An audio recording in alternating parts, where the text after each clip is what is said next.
नमस्कार, मी आदिती शरद कुल. मी जिल्हा परिषद उच्च प्राथमिक शाळा शिवडीची विद्यार्थिनी. आज छत्रपती शिवाजी महाराजांच्या विषयी काही बोलू इच्छिते.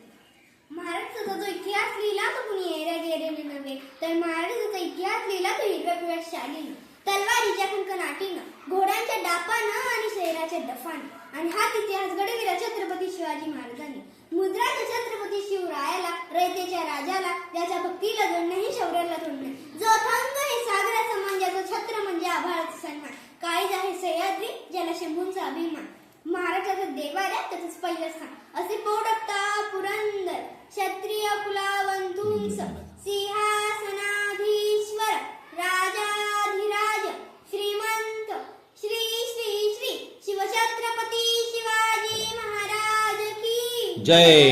बंदुकीच्या जोरावर आणि हंटरच्या धाकावर, अहो बंदुकीच्या जोरावर आणि हंटरच्या धाकावर मी अनेक लोकांना माणसाप्रमाणे जगायला शिकवणारी माणसं बघितली, परंतु बंदुकीच्या जोराशिवाय आणि हंटरच्या धाकाशिवाय तिथल्याच माणसांना वाघाप्रमाणे जगवायला शिकवणारा मी एकच वाघ बघितलाय, ते म्हणजे छत्रपती शिवाजी महाराज, ते म्हणजे छत्रपती शिवाजी महाराज.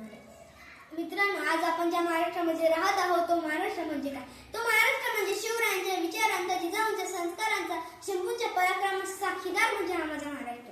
कष्टकरी शेतकऱ्यांचा, दिलदलितांचा आणि 105 हुतात्म्यांच्या बलिदानाचा आणि दिल्लीच्या तख्त्याला हिकाम फोडणारा जिगरबाज म्हणजे मर्दमावळ्यांचा हा महाराष्ट्र, जिगरबाज म्हणजे मर्दमावळ्यांचा हा महाराष्ट्र. आणि आज महाराष्ट्राचे मातीत 19 फेब्रुवारी 1630 रोजी एका रत्नाचा जन्म झाला, ते म्हणजे छत्रपती शिवाजी महाराज. छत्रपती शिवाजी महाराजांनी त्यांच्या आयुष्यामध्ये वस्तू वापरल्या आणि माणसं जपली, आणि आपण मात्र वस्तू जपतो आणि माणसं वापरतो. त्यांनी त्यांच्या दूरदृष्टिकोनाने भारताच्या इतिहासावर सुवर्ण अक्षरांनी इतिहास लिहिला. त्यांच्या एकही गोष्ट आपल्या मनात ठासून भरलेली.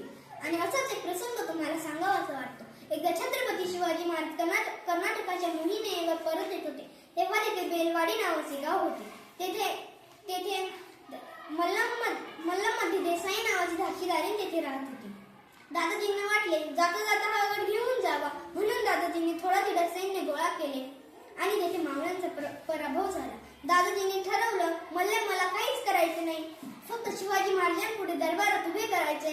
तेव्हा तिला दरबारात उभे केले आणि तेव्हा ती आपल्या तान्ह्या बाळाला आत गेली आणि आपल्या तान्ह्या बाळाला बाहेर घेऊन आली.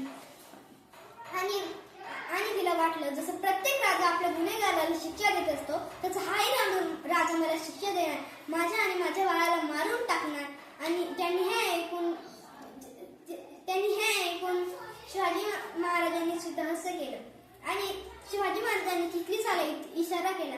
चिखलीस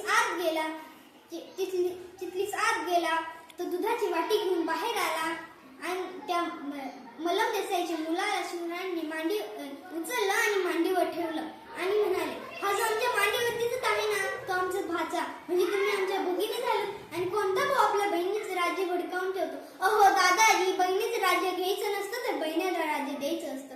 आणि त्या काळामध्येही माझ्या शिवरायांनी त्या मल्लम देसाईचं राज्य परत तर केलं, त्यानंही तिला बांगडी चोही देऊन सुखरूप केलं. म्हणूनच तर मला असं वाटतं, ज्या मातीत जन्मले त्या मातीचा रंग सावळा आहे. अहो, ज्या मातीत जन्मले त्या मातीचा रंग सावळा आहे. छाती ठोकून सांगते, मी शुभाचा मावळा आहे, मी शुभाचा मावळा आहे. जाता जाता मला एवढंच म्हणावंसं वाटतं, देवाकडे फूल मागितलं तर देवाने अख्खी बागच दिली, देवाकडे राहण्यासाठी घर मागितलं तर देवाने अख्खा राजवाडाच दिला, परंतु देवाकडे पिण्यासाठी पाणी मागितलं तर देवाने अख्खा समुद्रात दिला, परंतु देवाकडेच देव मागितलं तेव्हा त्याने छत्रपती शिवाजी महाराजांसारखा देव मानून दिला, तेव्हा त्याने छत्रपती शिवाजी महाराजांसारखा देव मानून